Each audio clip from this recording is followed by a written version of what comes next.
Hi there, my name is Daniel from Transport and Trailer Sales. I'm going to be walking through your 2023 Wildwood 161QK.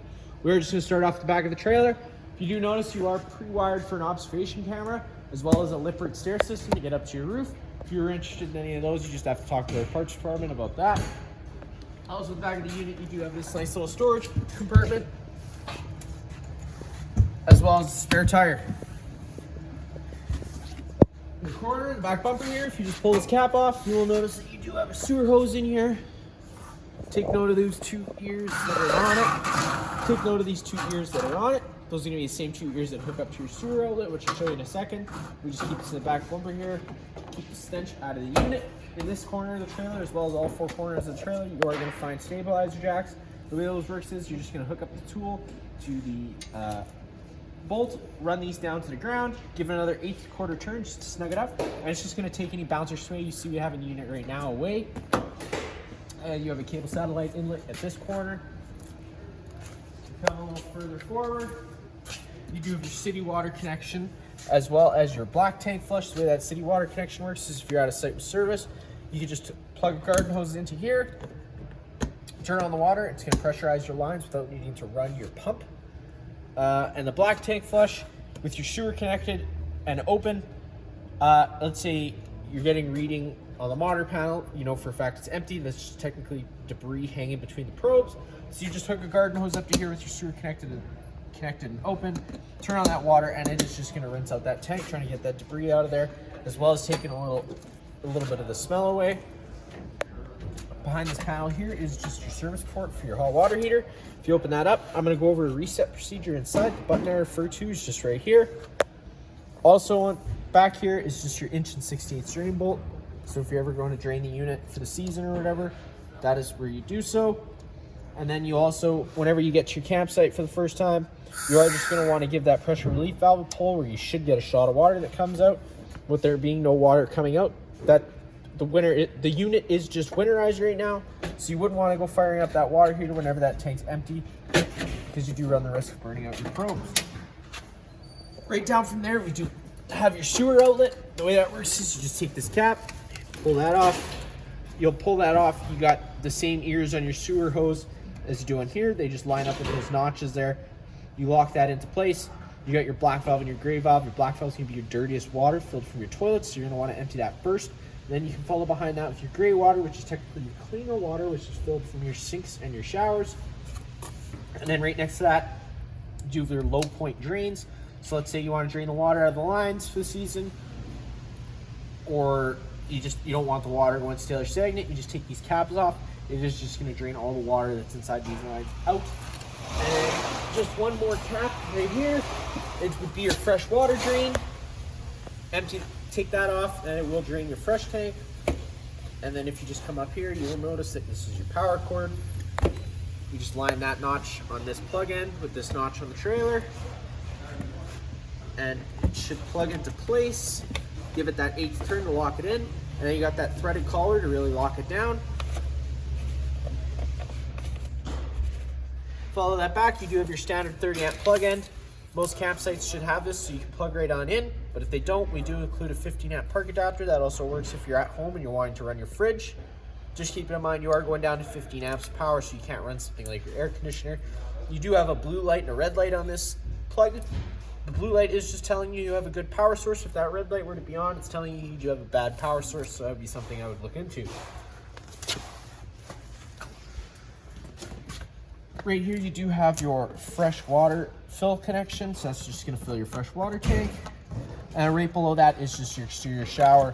It is just your silver 751 key to open that up. And you're going to have a swivel head in there, as well as hot and cold water. Right up here, this flap here, this is just for your range hood. This is for evacuating the fumes and smell off the stove out of the unit. Just always making sure that flap is open so that the fan is actually blowing the air out of the unit. But whenever you do go to travel, if you snap that back into place, it is just going to limit the amount of dust that gets inside the unit. On this side of the compartment, you open this up, and you do have an open, nice little storage spot. Here is that tool I was telling you about earlier for the stabilizer jacks. Just hooks right up onto there. One way's down, one way's up.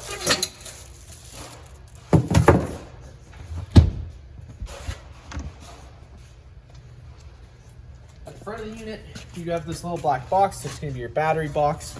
At the front of the frame here, there is a battery disconnect switch. With the battery disconnect switch off, the batteries are disconnected or connected to the unit. When the battery disconnect switch is on, the batteries are connected to the unit.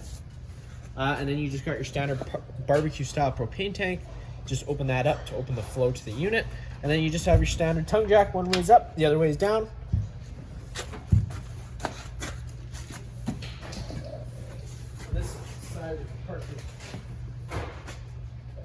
On this side of the compartment here, if you open this up, you do just have your little griddle. Pull that out.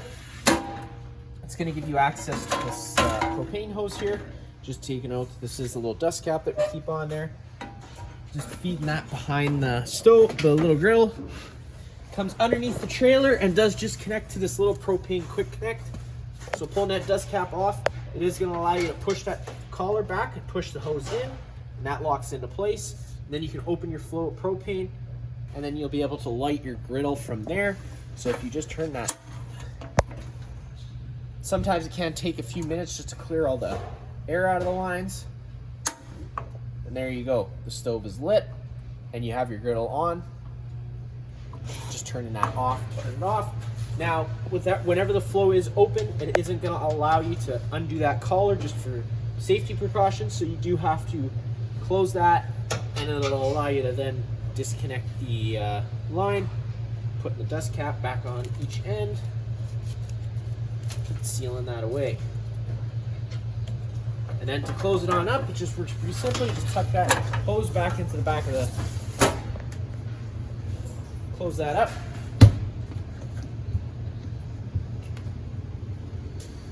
Just keep note of this little silver plate here. This is your furnace exhaust. Whenever your furnace is running, it is going to be blowing hot air out of there. So that's just one thing to keep in mind. To get inside the unit, you just take this assist handle, push it up, fold it 90 degrees.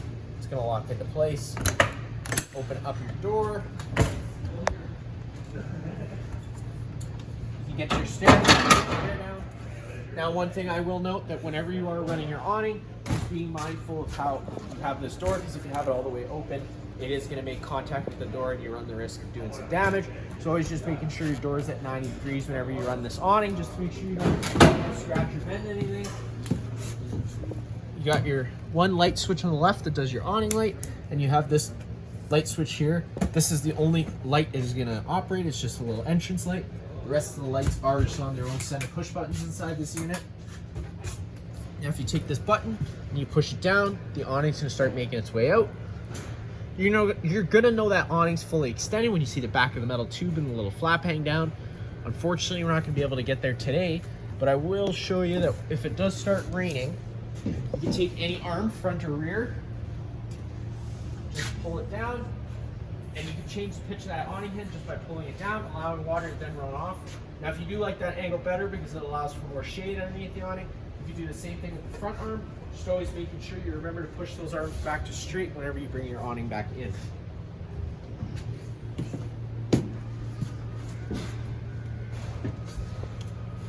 Bring the awning in, it is just as simple as holding that button up. As soon as that awning arm contacts the side of the trailer, the motors are going to stall out, so that's when you're in.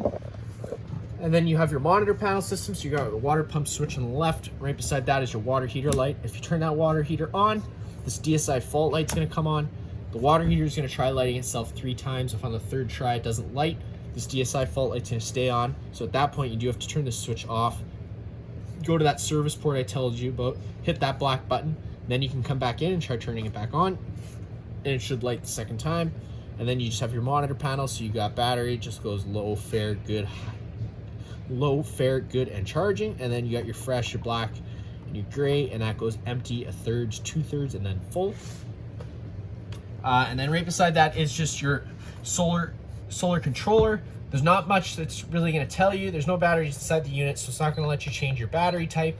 So you can run between 2 batteries, and then you just got your amps and your volts, so it's going to tell you what exactly the system's doing. There's not much control, it's just more of a monitor system. Once you get inside the trailer, you will notice that you do have a fire extinguisher just down on that left-hand corner. Pull the pin and shoot just like home. And then you do have your stereo system for this unit. What is nice is you can take it wherever you want. If you're going to the beach, you can take it with you. It is rechargeable. Just charges on this charging station here, and it just works like any other Bluetooth speaker. You have your dinette in the front. If you do want to turn it into a bed, you can do so. This little mount here just slides out of the spot, and you can put that tabletop down, turn it into a bed, and then to get it back into a table, you're just locking this mount back into place, like so, and it's not going anywhere. In the kitchen area, you do have this range hood, which I told you about, so whenever you are using this oven or the stove, I do recommend having this fan on, just so you're evacuating the fumes out of the unit. To turn the stove on, you are just flipping that glass cover back. Just keeping in mind it is glass, so you have to be gentle. Turn those stove knob lights on. Turn it over to high, and then just hit the sparker with the right control, and it fires right on up. You got your microwave, which is just like home. Not much I'm going to show you there. Speaking of propane, propane's heavier than air. It's going to sit on the ground. This LP detector here is going to detect it. Once that guy starts going off, you are just going to want to turn off the main supply of propane off at the front of the unit. Open up all the windows and allow it to air out a little bit. And then you do have your little circuit breaker panel here. Just taking note, you got all your fuses on your right. Whenever a fuse pops, there will be a red indicator light telling you which one's popped. And then whenever a breaker pops, you just have to turn it off and then back on again to reset it. It will just sit in the middle whenever it's popped. Inside this cupboard here, you will notice that you got that little false panel down here. There will be one screw holding this in place. You take that screw out, and it will give you access to your water pump as well as your bypass valves on your water heater. Up on this wall here, you do have your Everchill fridge. So if you just grab that handle, open it up, you do have your freezer settings right up top here. 5 being the coldest, 1 being the warmest. And then right down below is just your fridge section. You got your set button, so that's pretty much in the way. That is gonna tell you what setting you're just hitting. That button is telling you what setting you're gonna go to. So between 2 and 3 is gonna be allowing you to run off battery power, but if you do have it at 5, which is 13 volts, the highest you can have it, you will have to be plugged into shore power.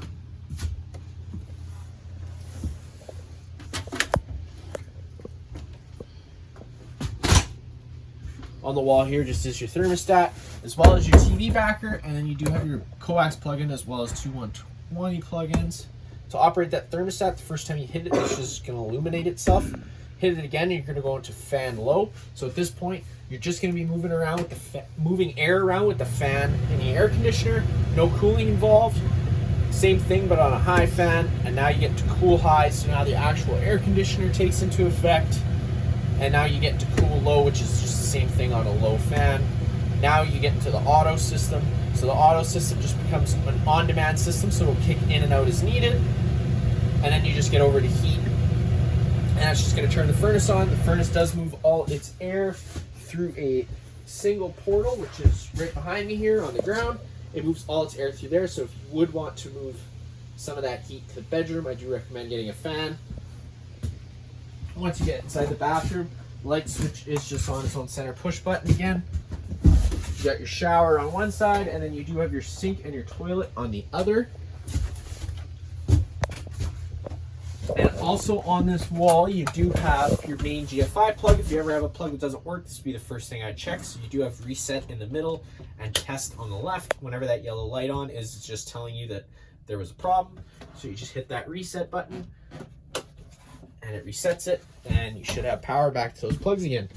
And then just getting it back inside the bedroom here. All the lights are just on their center push buttons again.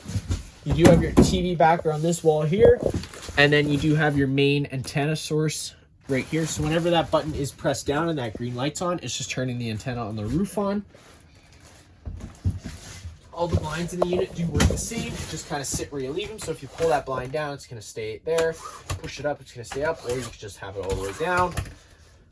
This window is a fire exit. The way that works is you just take this little red tab, pull it out, you take this handle, push it out of the unit, and you can hop right on out.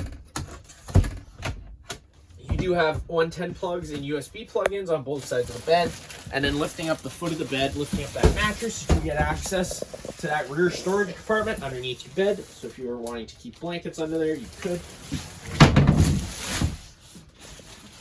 That is going to be it for this unit here. If you have any other questions, feel free to give us a call.